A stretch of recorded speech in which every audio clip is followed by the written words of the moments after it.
Hello, जय महाराष्ट्र सर्वांना. तर आज मी बनवला आहे पनीर टिक्का मसाला आणि खाणार आहे भाकरीबरोबर आणि त्याच्याबरोबर कोशिंबीरसुद्धा आहे. तर चला बघूया मी कसं बनवलं पनीर टिक्का मसाला.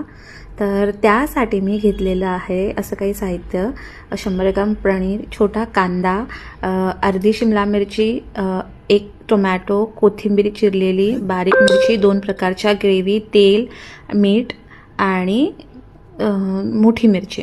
तर पहिलं मी कढईमध्ये तेल टाकून घेतलं आहे. गरम झाल्यावर त्याच्यामध्ये कांदा आणि शिमला मिरची टाकली आहे.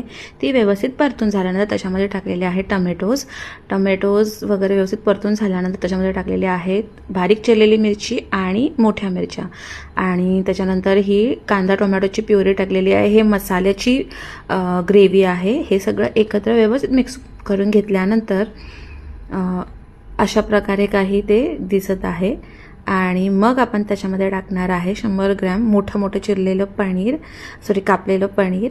आणि तर असं काही दिसते आपलं पनीर. आणि आधीच ग्रेव्हीमध्ये थोडंसं मीठ होतं, त्याच्यामुळे थोड्या प्रमाणात मीठ टाकलेलं आहे चव घेऊन, आणि कोथिंबीर. तर अशा प्रकारे रेडी आहे आपली पनीर टिक्का मसाला. एक्झॅक्टली हॉटेलसारखी चव लागत होती. तुम्ही पण नक्की करून बघा आणि खा.